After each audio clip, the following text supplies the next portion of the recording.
তাহলে স্টার্ট করি। তোমাদের প্রথম বর্ষে ফাইন্যান্সে যে চ্যাপ্টারগুলো পাবা, সবার প্রথমে তোমাদের হচ্ছে ইন্ট্রোডাকশন অফ ফাইন্যান্স, অর্থায়নের পরিচিতি। এটা অর্থায়ন কাকে বলে, কীভাবে হয়, এগুলোর তাত্ত্বিক বিষয়টা এখানে আলোচনা করছে। অর্থায়ন যদি সময়ের ভিত্তিতে করা যায় তাহলে তিনটা ভাগে ভাগ করা যায়। একটা হলো শর্ট টার্ম ফাইন্যান্সিং, একটা মিড টার্ম ফাইন্যান্সিং, আর একটা লং টার্ম ফাইন্যান্সিং। সেই মেয়াদের ভিত্তিতে পরবর্তীতে আরও দুইটা চ্যাপ্টার পাবা, একটা হচ্ছে শর্ট টার্ম ফাইন্যান্সিং আর একটা হচ্ছে মিড টার্ম ফাইন্যান্সিং। এগুলো সময়ের ভিত্তিতে। শর্ট টার্ম সাধারণত তোমার 1 বছরের নিচে সময়ের জন্য যে অর্থায়নগুলো করা হয়, অর্থাৎ তুমি কারো কাছ থেকে টাকাটা ধার নিলা, টাকাটা 1 বছরের মধ্যে পরিশোধ করতে হবে, এটাকে বলা হচ্ছে শর্ট টার্ম ফাইন্যান্সিং। আর সাধারণত 1 বছরের বেশি এবং 5 বছরের কম সময়ের জন্য যে অর্থায়নগুলো মানে অর্থ সংগ্রহ করা যায় যে সমস্ত উৎস থেকে, সে সমস্ত উৎস বা পন্থাগুলোকে বলতেছি আমরা মধ্যমেয়াদী। আর দীর্ঘমেয়াদীটা কোনটা? যেটা 5 বছর অধিক সময়, 5 বছর থেকে তার উপরে যত যাও তুমি, এত সময়ের জন্য যদি তুমি অর্থায়ন করে থাকো কোথাও, সেটা হবে তোমার লং টার্ম ফাইন্যান্সিং। প্রথম 1, 2, 3টা অধ্যায় থেকেই কোশ্চেন হয়, কিন্তু তোমার ম্যাথমেটিক্যালি যেটা গুরুত্বপূর্ণ চ্যাপ্টার সবার আগে, তারপরে আসতেছে হচ্ছে তোমার টাইম ভ্যালু অফ মানি, অর্থের সময় মূল্য। এই যে দেখো, পঞ্চম অধ্যায়ে এসে আলোচনা করতেছে হচ্ছে তোমার দীর্ঘমেয়াদী অর্থায়ন। তো দ্বিতীয় এবং তৃতীয় অধ্যায় হচ্ছে শর্ট টার্ম ফাইন্যান্সিং এবং মিড টার্ম ফাইন্যান্সিং আলোচনা করছে। দীর্ঘমেয়াদীতে যাওয়ার আগে টাইম ভ্যালু অফ মানি কেন আলোচনা করে নিল? কারণ লং টার্ম ফাইন্যান্সিংয়ের যে উৎস এবং সোর্সগুলো, সেগুলো ক্যালকুলেশনটা বোঝার জন্য তোমার টাইম ভ্যালু অফ মানি জ্ঞান না থাকলে চলবে না। ওই যে বললাম 5 বছর অধিক সময়ের জন্য বিনিয়োগ, তাহলে এত লং টাইমের জন্য কোথাও বিনিয়োগ করবা, সেখানে time value of money consider করবা না, তাহলে তো তুমি ডিসিশন নিতে পারবে না। সেই জন্য তোমার হচ্ছে কি, টাইম ভ্যালু অফ মানিটা আগে আলোচনা করে নিল, তারপরে তোমার লং টার্ম ফাইন্যান্সিংটা আসলো। এরপরে ষষ্ঠ অধ্যায় যেটা আসতেছে, সেটা হচ্ছে তোমার রিস্ক অ্যান্ড রিটার্ন।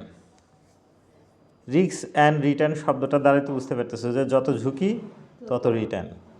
তুমি বেশি লাভ করতে চাইলে ঝুঁকি বেশি নিতে হবে, কম লাভ করতে চাইলে কম ঝুঁকি নিবা, এটাই স্বাভাবিক। কিন্তু এই ঝুঁকির সাথে রিটার্নের একটা সামঞ্জস্যতা আছে, একটা আদর্শ মান আছে। অর্থাৎ এইটুকুন ঝুঁকির জন্য এইটুকুন রিটার্নের জন্য এইটুকুন ঝুঁকি নেওয়া যেতে পারে। অর্থাৎ কতটুকুন রিটার্নের জন্য কতটুকুন ঝুঁকি নেওয়াটা তোমার যুক্তিযুক্ত, সেই বিষয়গুলো আমরা এখানে শিখব। এরপর আছে তোমার ক্যাপিটাল বাজেটিং, ক্যাশ ফ্লো, অর্থাৎ মূলধন বাজেটিং, নগদ প্রবাহ, এই অধ্যায়টা আছে। এরপর ক্যাপিটাল বাজেটিংয়ের কৌশল, ক্যাপিটাল বাজেটিং টেকনিক, এই অধ্যায় 7, 8।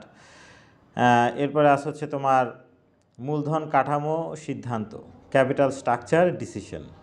এবং সবার শেষে যে অধ্যায়টা নিয়ে আলোচনা করছে, সেটা হচ্ছে কি, মূলধন কাঠামো তত্ত্ব এবং সিদ্ধান্ত সমূহ। মূলত মূলধন কাঠামো সিদ্ধান্তটাই দুইটা ভাগে ভাগ করছে। ওই যে দেখো 9-1 আর 9-2 দিয়ে ভাগ করছে। তো এই চ্যাপ্টারগুলো আছে এখানে। মোটামুটি প্রত্যেকটা চ্যাপ্টার থেকে তোমার কম বেশি কোশ্চেন হয়, কিন্তু এর মধ্যে কোন অধ্যায়গুলো থেকে 100% কোশ্চেন হয় সেটা আমি তোমাকে একটু দেখাই। সেটা হচ্ছে কি, এই যে short term financing, short term financing থেকে কোশ্চেন হবে 100%। এরপর আছে তোমার হচ্ছে মধ্যমেয়াদী অর্থসংস্থান, এটা থেকে অনেক সময় হয় না, কাজে এটা 100% দিলাম না। কিন্তু টাইম ভ্যালু অফ মানি এটা 100%। এটা শুধু 100% না, এটাকে 200% দিতে পারলে ভালো হয়। কারণটা কি, এটা হচ্ছে মাদার চ্যাপ্টার। অ্যাকাউন্টিংয়ের যেরকম ধরো তুমি দুই তরফা দাখিলা পদ্ধতিতে জাবেদা দেওয়া না জানলে অ্যাকাউন্টিংয়ের কোনো সেক্টরে বা কোনো অধ্যায়তে গিয়ে তুমি সফলতা পাবা না, ঠিক তেমনি ফাইন্যান্সের এই টাইম ভ্যালু অফ মানি অধ্যায়টা হচ্ছে সেরকম।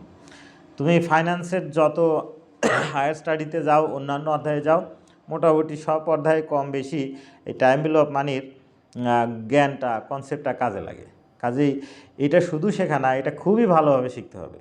এই টাইম ভ্যালু অফ মানির যে ক্যালকুলেশন, এখানে যে অঙ্কগুলো আছে, যে টার্মগুলো আছে, কনসেপ্টগুলো আছে, এগুলোর উপরে ভিত্তি করে এনজিও থেকে, ছোটো ছোটো এনজিও থেকে শুরু করে ওয়ার্ল্ড ব্যাংক পর্যন্ত ছোট বড় সমস্ত আর্থিক প্রতিষ্ঠান এটার উপরে নির্ভরশীল। অর্থাৎ তুমি যেখানেই কাজ করতে যাও না কেন, এনজিওতে যাও, ব্যাংকে যাও, ওয়ার্ল্ড ব্যাংকে যাও, বাংলাদেশ ব্যাংকে যাও, বা পৃথিবীর অন্য কোনো কেন্দ্রীয় ব্যাংকে যাও, যেখানেই যাও না কেন তোমার এই ট্রায়াঙ্গেল অফ মানির কনসেপ্টটা কাজে লাগবে।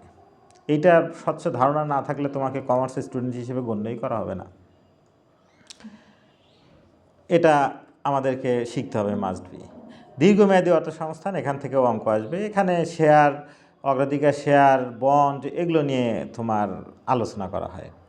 রিস্ক অ্যান্ড রিটার্ন থেকেও 100% আসবে, এটাও 100% হচ্ছে।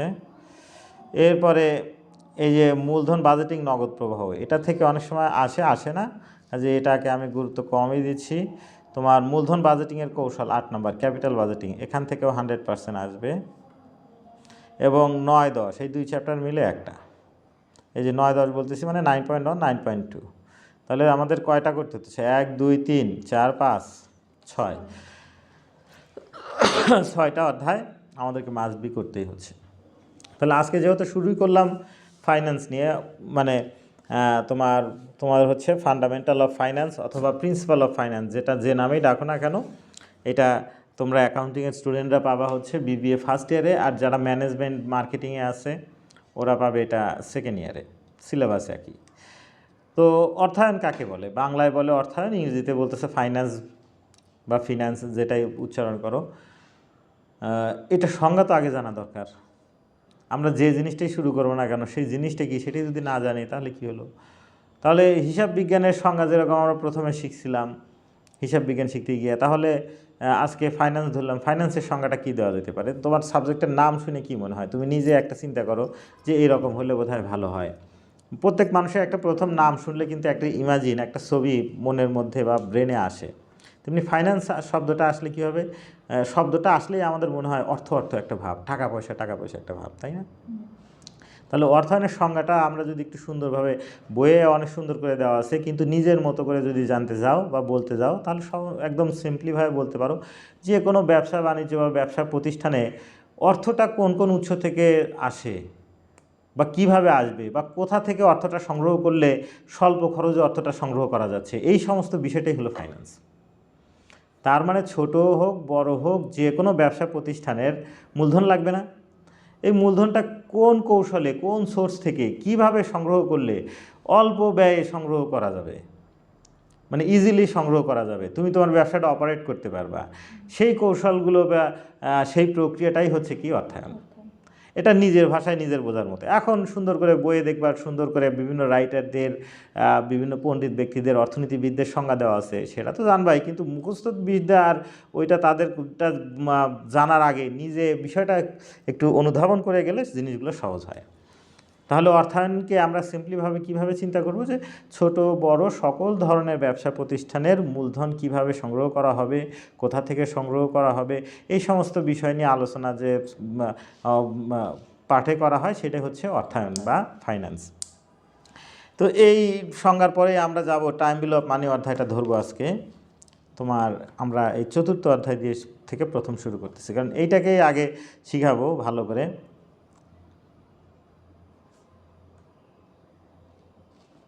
টাইম ভ্যালু অফ মানি, আর সব কিছু ইংরেজিতে করার চেষ্টা করবা, কারণ তোমার পরবর্তী সব কিছুতেই তোমাদের ইংরেজিটাই কাজে লাগবে বেশি। এর বাংলাটা হচ্ছে অর্থের সময় মূল্য। এখন অর্থের সময় মূল্যের সংজ্ঞা তাহলে আমাদেরকে বলতে হয়, যেমন দেখো, তুমি আজকে আমাকে 100 টাকা ধার দিলা, আমি 1 বছর পর 100 টাকা ফেরত দিলাম, তাহলে কি বিষয়টা সঠিক হলো? আজকের 100 টাকা আর আগামী বছরের 100 টাকা সমান মূল্য না। আজকে হয়তো 100 টাকা দিয়ে 2টা আইসক্রিম পাচ্ছ, 50 টাকা করে 2টা আইসক্রিম পাচ্ছ। আগামী বছর গিয়ে দেখা গেল কি 2টা আইসক্রিম পেতে হলে তোমাকে পে করতে হচ্ছে কত? 110 টাকা। তাহলে এই যে তুমি তো এই বছরে 100 টাকা দিয়ে 2টা আইসক্রিম পেতে, আগামী বছর তো আর এই 100 টাকা দিয়ে 2টা আইসক্রিম পাওয়া যাচ্ছে না, তখন লাগতেছে কত? 110 টাকা। তাহলে আজকের এই 100 টাকা সমান আগামী বছরে 110 টাকা ইকুয়াল টু সমান, মুদ্রাস্ফীতি হয়ে গেছে। তার মানে আজকের একটা অর্থের যে মূল্য বা ক্রয় ক্ষমতা আছে, ভবিষ্যতে যে এই মূল্য অর্থের ক্রয় ক্ষমতাটা সেম থাকবে না, এই ধারণাটাকে স্বীকার করে নেওয়াটাই হচ্ছে অর্থের সময় মূল্য। তাহলে সময়ের সাথে সাথে অর্থের যে মূল্য পরিবর্তন হচ্ছে, সময়ের সাথে সাথে অর্থের যে মূল্যের পরিবর্তন হচ্ছে, সেই ধারণাটা সারা পৃথিবীব্যাপী সকলের কাছে গৃহীত। তো সেইটা মুখে বললে তো আর হবে না কতটুকুন পরিবর্তন হচ্ছে। আমরা ফাইন্যান্সের স্টুডেন্ট বা অ্যাকাউন্টিংয়ের স্টুডেন্ট যারা আছি, আমাদেরকে সেটাই গণনা করে দেখাইতে হবে যে সময়ের সাথে সাথে এত পরিবর্তন ঘটলে, এক্স্যাক্টলি একটা ফিগার। মুখে বললাম যে হ্যাঁ আজকের 100 টাকা 10 বছর পরের 100 টাকা সমান না, মূল্যের পার্থক্য আছে, কিন্তু পার্থক্যটা কত সেটা আমাদেরকে ক্যালকুলেট করে দেখাইতে হবে এই ফাইন্যান্সের টাইম ভ্যালু অফ মানির মাধ্যমে। যখন আমি বলবো যে আজকের 100 টাকা সমান 10 বছর পর 150 টাকা ইকুয়াল টু, এটাকে আমাকে গণনা করে দেখাই দিতে হবে। তাহলে এই গণনাগুলো করতে গেলে আমাদের এখানে বেসিক কিছু ফর্মুলা জানা দরকার। সেই ফর্মুলাগুলো শিখব, বিভিন্ন ধরনের প্রবলেমস আমরা পড়ব এবং সেগুলো সলভ করব। এই ফর্মুলাগুলো জানার পরে বিভিন্ন প্রবলেমগুলো আমরা সলভ করা যখন শিখব এবং ধীরে ধীরে আমাদের এক এক প্রবলেমে এক এক ধরনের উদাহরণ দেওয়া থাকবে, সেগুলো যখন আমাদের মাথায় ঢুকবে তখন এই অধ্যায় সম্পর্কে আমাদের আরও স্বচ্ছ ধারণা ডে বাই ডে বাড়বে। তো টাইম ভ্যালু অফ মানির অধ্যায়ে আলোচনা করতে গিয়ে প্রথমে এখন বলি অর্থের সময়টাকে আমরা দুই ভাগে ভাগ করতে পারি। এখানে পাস্ট মানে প্রেজেন্ট আর হলো ফিউচার। পাস্ট বলে কিছু নাই। টেন্সের বেলায় যেরকম আমরা 3টে টেন্স পাই, হ্যাঁ, প্রেজেন্ট, পাস্ট আর ফিউচার। এই ফাইন্যান্সের বেলায় পাস্ট বলে এখানে বিষয়টাকে তেমন কিছু থাকতেছে না। এখানে বর্তমান আর ভবিষ্যৎ এই দুইটা নিয়ে আলোচনা হবে। তার মানে প্রেজেন্ট ভ্যালু আর হচ্ছে ফিউচার ভ্যালু। তো এই ফর্মুলাগুলো যদি আমি সাজাতে যাই, আমি আগে প্রেজেন্ট ভ্যালু লিখে আন্ডারলাইন করি, আর একটা হচ্ছে future value. Future value underline করি। প্রেজেন্ট ভ্যালুর বেসিক ফর্মুলা আছে 3টা, ফিউচার ভ্যালুর বেসিক ফর্মুলা আছে 3টা, 3 3 6। এই 6টা সূত্রকেই ভেঙে অনেকগুলো সূত্র বের করা যায়। তো ভেঙে ভেঙে এখান থেকে যে কতগুলো সূত্র বের করা যাবে সেটা আমি শিখাবো না। আমি আগে ওই বেসিক 6টা সূত্র তোমাকে শিখাবো। এখানে নাম্বার 1 প্রেজেন্ট ভ্যালুর যেটা সূত্র, দেখো অর্থ রাখার ক্ষেত্রে দুই ধরনের অর্থ হয়, একটা গচ্ছিত টাকা আর একটা কিস্তি বা অ্যানুইটি। গচ্ছিত টাকা এটাকে ইংরেজিতে বলতেছে লামসাম অ্যামাউন্ট। যেমন ধরো তোমার বাবা হয়তো রিটায়ার্ড করে 10 লক্ষ টাকা পেল, এই 10 লক্ষ টাকা একত্রে তুমি ব্যাংকে রেখে দিলা যে 10 বছর পর ব্যাংকে থেকে নিব। তাহলে আজকে 10 লক্ষ টাকা রাখলে কত পার্সেন্ট সুদে কত সময় পর ব্যাংক কত টাকা দেবে, এইটা ক্যালকুলেশন যে করব, এটা কিন্তু ফিউচার ভ্যালু। আবার ঠিক একইভাবে তুমি চিন্তা করতেছো আজ থেকে 10 বছর পর আমার 10 লক্ষ টাকা লাগবে, তাহলে এখন কত টাকা রাখলে আমি 10 বছর পর 10 লক্ষ টাকা পেতে পারি। এই যে এরকম গচ্ছিত টাকার হিসাব যেটা করব সেটাকে বলা হবে প্রেজেন্ট ভ্যালু লামসাম অ্যামাউন্ট এবং ফিউচার ভ্যালু লামসাম অ্যামাউন্ট। তার মানে সিম্পল অ্যামাউন্ট বা লামসাম অ্যামাউন্টের একটা ফর্মুলা বসে। এখানে দেখো ফিউচার ভ্যালু আর এটা প্রেজেন্ট ভ্যালু। প্রেজেন্ট ভ্যালুর এই সূত্রটা হবে কি, উপরে হবে future value divided by 1 plus I to the power n। কোন জিনিসটার দ্বারা কি বোঝাচ্ছে সেটা আমি নিচে লিখে দিব। আই দ্বারা ইন্টারেস্ট রেট, বিভিন্ন বইয়ে আই দ্বারাও এটাকে বোঝানো যায়, আর দ্বারাও বোঝানো যায়, যে যেটা দিয়ে বোঝায়। আমি যেটা দিয়ে বোঝাবো সেটা ডান সাইডে here I equal to interest rate, আর যে আর লিখলো সে লিখবে আর ইকাল টু ইন্টারেস্ট রেট, কোনো সমস্যা নাই। তাহলে এই সূত্রটা হচ্ছে present value of lump sum amount.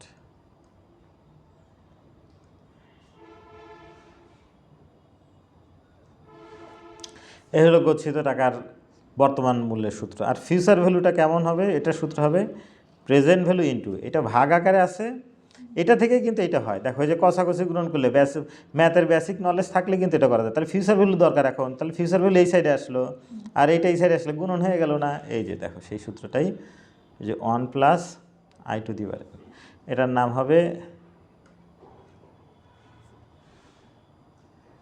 Future value of lump sum amount.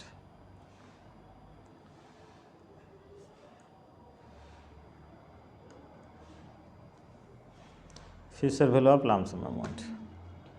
এরপরে এখানে আসো 2 নাম্বার, গচ্ছিত টাকার পর্ব তো গেল। এইবার আসো কিস্তি। কিস্তির বাংলা শব্দ, এটার ইংরেজি শব্দ ইনস্টলমেন্ট, অ্যানুইটি। ঠিক আছে, দুইটার একই অর্থ দেয়, অ্যানুইটি অথবা ইনস্টলমেন্ট। তো একজন ব্যক্তির একসাথে অনেকগুলো টাকা রাখার সামর্থ্য নাই, অর্থাৎ তার জমিও নাই যে জমি বিক্রি করে একসাথে অনেক টাকা পাবে, অথবা বাবা কোনো সরকারি চাকরিও করতো না যে রিটায়ার করে একসাথে অনেক টাকা পাবে।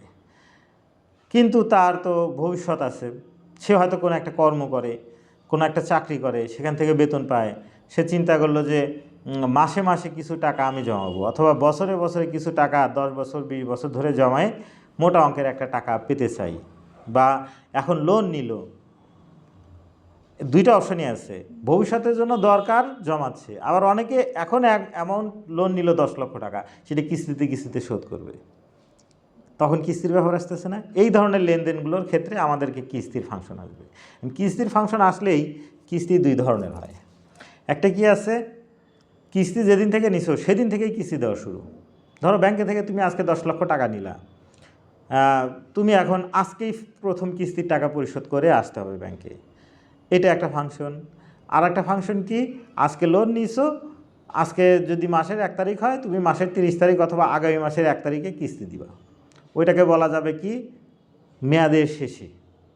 তার মানে কিস্তি হয় 2টা টাইমে। যে নির্দিষ্ট কিস্তিটা কিন্তু দেখো সপ্তাহে হতে পারে, মান্থলি হতে পারে, 3 মাস পর হতে পারে, 6 মাস পর হতে পারে, বছরে একবার হতে পারে। অর্থাৎ তুমি যখন লোন বা লোনের যে কন্ট্রাক্টটা করতেছো, ওই কন্ট্রাক্টে কিস্তিটা যেভাবে পরিশোধ করার শর্ত উল্লেখ থাকবে সেভাবেই পরিশোধ করতে হবে। যেমন শিল্প ঋণ অনেকে বলে সারা বছর দেয় না, বছরে একবার দেয়, কিস্তি দেয়, এভাবে হয়তো 20 বছরের জন্য, তাহলে যে টাকাটা লোন নিছে 20 বছরে 20টা কিস্তি দিয়ে টাকা পরিশোধ করতেছে, সেটা একটা ফাংশন। আর তোমার কেউ বলতে পারে যে না আমি বছরে একটা দিব না, আমি বছরে 2বার দিব। কেউ বলতে পারে না আমি মান্থলি দেব, আবার কেউ বলতে পারে আমি সপ্তাহে দিব, যখন যেরকম ইচ্ছা। অর্থাৎ কিস্তির মেয়াদটা হবে সপ্তাহ হলে সপ্তাহ, মাস হলে মাস, বছর হলে বছর। কিন্তু আমরা শুরু করব কি, সপ্তাহ হলে সপ্তাহের শুরুতে না শেষে দিচ্ছি, মাসে হলে মাসের শুরুতে না শেষে, বছর হলে বছরের শুরুতে না শেষে। এই জিনিসটা মাথায় রেখে সূত্রটাকে 2টা ভাগে ভাগ করা যাবে। এইটাকে দেখো সংক্ষেপে লিখতে গেলে প্রেজেন্ট ভ্যালু, এই এ দেবো একটা, এ অর্থ হচ্ছে অ্যানুইটি, তার মানে এটা কিস্তির ফাংশন চলে আসলো। আচ্ছা, এইটা হবে হচ্ছে আমাদের প্রেজেন্ট ভ্যালুর এই যে 1 - 1 divided by 1 plus I to the power n, ঠিক আছে, ডিভাইডেড বাই আই। এইটা হলো প্রেজেন্ট ভ্যালু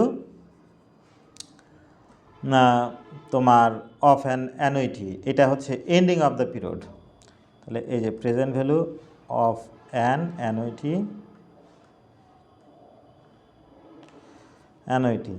এখানে লিখব এন্ড অফ দ্য পিরিয়ড। এই পিরিয়ড বলতে আমরা সপ্তাহ হলে সপ্তাহের শেষে, মাস হলে মাসের শেষে সেটা হিসাব করব। আর 3 নাম্বার দেখো present value of an annuity beginning of the period, বা মেয়াদের শুরুতে হলে সূত্রটা সেম থাকবে, 1 - 1 divided by 1 plus I to the power n divided by I into এই যে 1 প্লাস আইটা একটা এক্সট্রা থাকবে। এটা হচ্ছে present value of an annuity, ordinary annuity অথবা বিগিনিং অফ দ্য পিরিয়ড বলা হয়।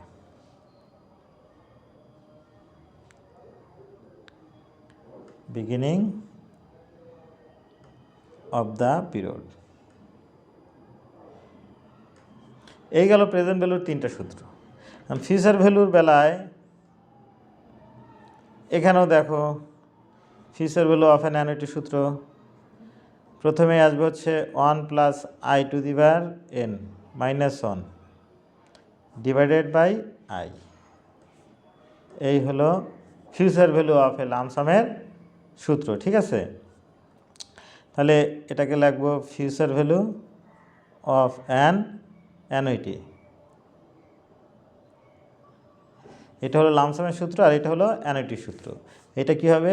এন্ডিং অফ দ্য পিরিয়ড বা অর্ডিনারি অ্যানুইটি।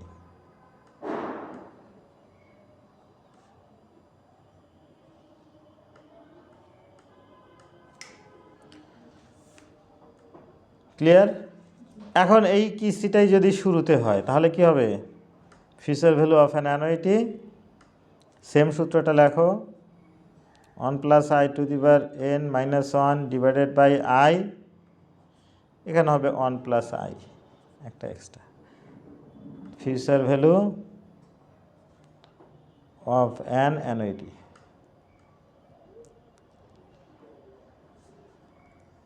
এটা হচ্ছে বিগিনিং অফ দ্য পিরিয়ড।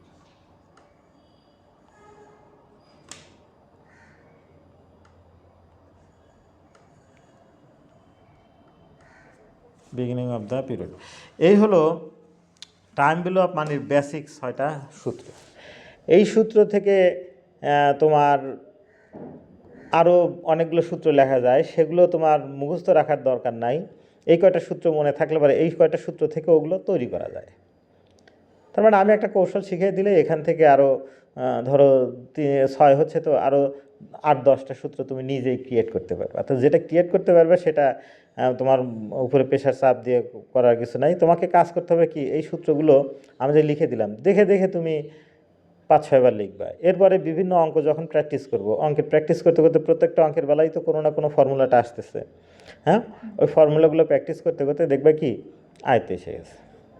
আর এই অধ্যায় খুবই খুবই ভালোভাবে প্র্যাকটিসে রাখতে হবে এবং ব্রেনে রাখতে হবে। এই অধ্যায় যে ভালো বুঝবে, টাইম ভ্যালু অফ মানি যে ভালো বুঝবে, সে ফাইন্যান্সের সব অধ্যায় পারবে। এই অধ্যায়ে জ্ঞানজাম থাকলে সব অধ্যায়ে গিয়েই তার জ্ঞানজাম। ঠিক আছে? তো এইবার চলো আমরা একটু অঙ্ক দেখি, অধ্যায়টায় যাই। এই যে অর্থের সময় মূল্য,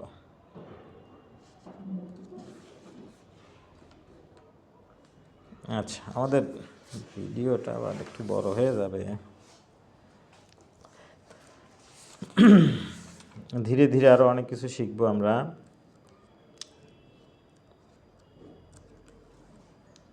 আজকে শুরু মাত্র। ও আর একটা জিনিস এখানে লিখে দেই, ইআইআর, ইফেক্টিভ ইন্টারেস্ট রেট। এটাকে বাংলায় বলে কার্যকরী সুদের হার। 1 plus I divided by M power হচ্ছে এম গুণন 100, এটা কার্যকরী সুদের হার, এটাও একটা ফর্মুলা। তো এই কটা সূত্র কি আয়ত্তে আনতে পারবা? দেখে দেখে করবা, ঠিক আছে? আচ্ছা।